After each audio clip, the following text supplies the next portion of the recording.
Assalomu alaykum hurmatli kuzatuvchilar. Men urolog androlog shifokor Asror To'rayevman. Samarqand shaharda o'z faoliyatimni yuritaman.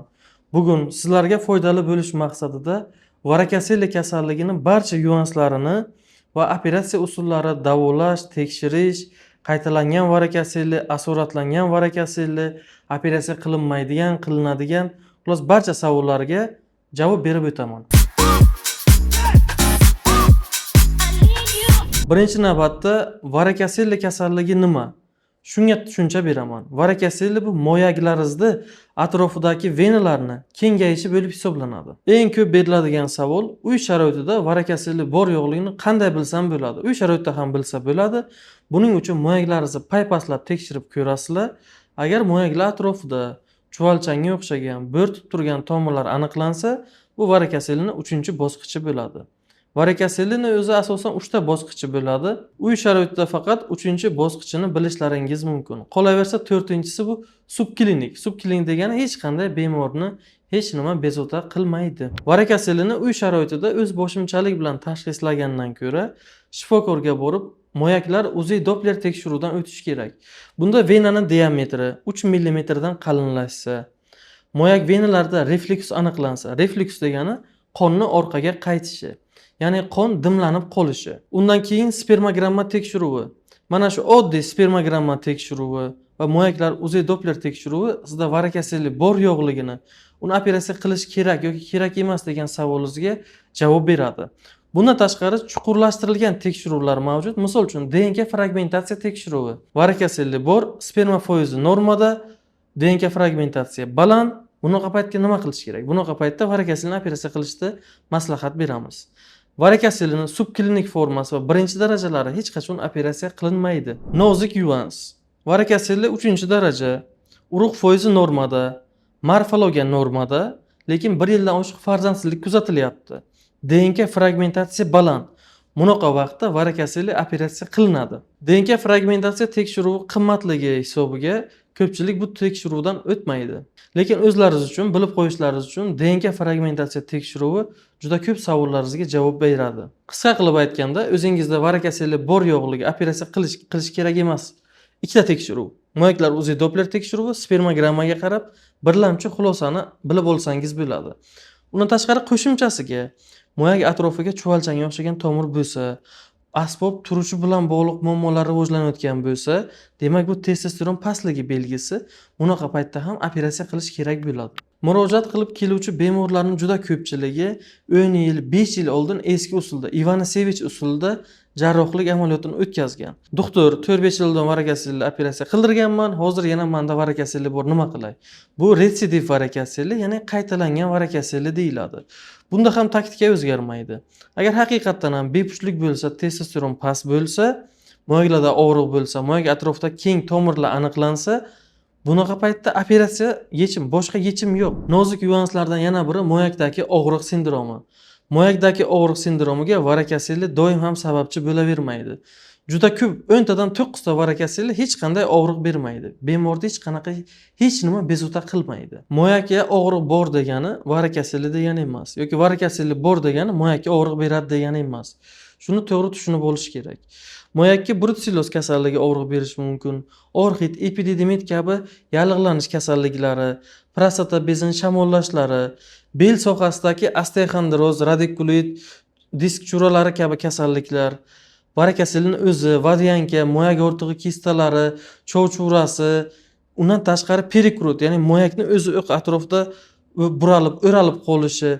Mana shu kasalliklar moyakka og'riq beradi. U juda ko'p, sanasak 20 dan oshiq kasalliklar moyakka og'riq beradi. Yana juda ko'pchilik so'raydi, doktor, menda lidokainli test положительni denervatsiya operatsiyasi bilan varakasellani birga qilsa bo'ladimi?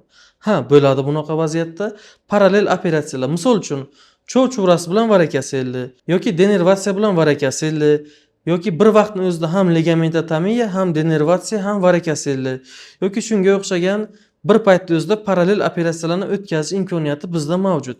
Yoki juda ko'pchilik oyoqdagi varikoz bilan moyakdagi varakasellani bir vaqtni olishda murojaat qilib keladi. Buni ham imkoniyati mavjud. Varakasella tashxisi qo'yildi, operatsiya qilish kerak, ko'rsatma berildi. Endi qanaqa usulda operatsiya qilish kerak? Men aynan maslahat beraman, mikroskop ostida varak asilligini marmar usulda operatsiya qilishni. Sababi marmar usulda puchoq ichidagi arteriya saqlab qolinadi, limfa qon tomiri saqlab qolinadi. Qolaversa, faqat kengaygan venöz qon tomirlarini o'zi bog'lanadi. Bu yuqori effektivlik beradi. Ya'ni operatsiyadan keyin 3 oy, 6 oy ichida bemorning urug'i, foizi, morfologiyasi, denga fragmentatsiyasi hammasi normaga keladi. Operatsiya bo'lganlarning juda ko'pchiligi 80-90 kun o'tib yangilik bo'ladi. Ya'ni xotini homilador bo'ladi. Agar birinchi darajali varak asillik bo'lsa yoki subklinik varak asillik bo'ladigan bo'lsa, uni hech qanaqangi dori berib, massaj, mashq, duo o'qitib, ariga chaqtirib unaqa ishlar qilish kerak emas, shunchaki kuzatish kerak.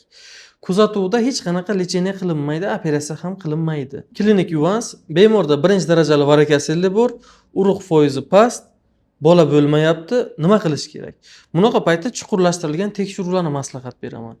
Qondagi FSG elgin miqdori, общий свободный testosteron, estradiol prolaktin tekshiruvlari, qolaversa MAR test, DNK fragmentatsiya, sperma tarkibidagi fruktoza miqdori, qolaversa yallig'lanish kasalliklari, infeksiya, gormonlar balansi, mana shularni nazorat qilish kerak. Bepushtlik tashxisi bilan murojaat qilib keluvchi juda ko'pchilik varak asillik bor yo'q deb o'zida shubha ostida yuradi. Uni tekshirtirish kerak.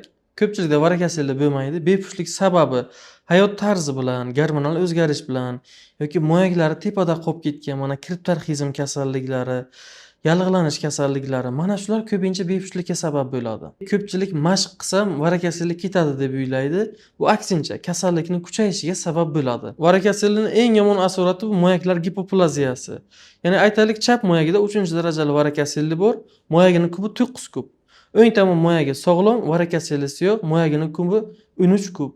Ya'ni moyak kichraygan, varak asillik bor, moyak kichraygan. Bu juda yomon asorati. Kichraygan moyak shunga yarasha ishlaydi. Ya'ni ish faoliyati juda yaxshi, qoniqarli darajada bo'lmaydi kichraygan moyakni. Qolaversa, mana faoliyatim davomida moyaklarning konsistensiyasiga alohida e'tibor beraman. Yumshoq, juda yumshoq moyaklarning konsistensiyasi yo azospermiya chiqadi, yo astenozospermiya chiqadi, yo teratozospermiya. Katta ehtimol bilan moyaklar palpatsiya qilinganda yumshagan, yumshoq moyaklar yaxshi spermatozoid ishlab chiqarmaydi. Bundan tashqari tug'ma varak asillik degan kasallik bor.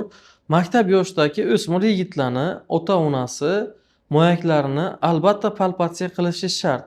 Agar u yerda kengayib ketgan, chuvalchanga o'xshagan tomirlar ko'rinsa yoki ushlaganda sezilsa, darhol shifokorga olib borib, murojaat qilib, bu kasallikni davolash kerak.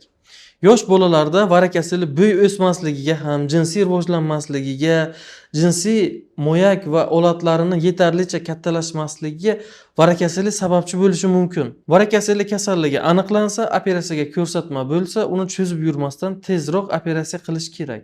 Bu meni shaxsiy maslahatim. Operatsiya juda oddiy tartib-qoida bilan bo'lib o'tadi. Bir kunda bemorlarning ishi bitadi, ya'ni ertalab keladi, analiz tekshiruvlardan o'tadi. Bunga taxminan 2-3 soatcha vaqt ketadi. Operatsiya shu kunning o'zida bo'ladi. Operatsiyadan 30 minut, 40 minut o'tib bemorlar uyiga qaytsa bo'ladi bemorlar. Operatsiyadan keyin tor ich kiyim kiyish kerak. Og'ir ko'tarishdan 1 oy saqlanish kerak. Jinsiy aloqa kamida 3 hafta bo'lmasligi kerak. Qolaversa, jarohat joyiga suv tegmasligi kerak. Reabilitatsiya degan tushuncha mavjud. Reabilitatsiya degani operatsiya bo'ldi, ketdi, unaqa emas. Operatsiyadan keyin bemor o'zini parvarish qilish kerak.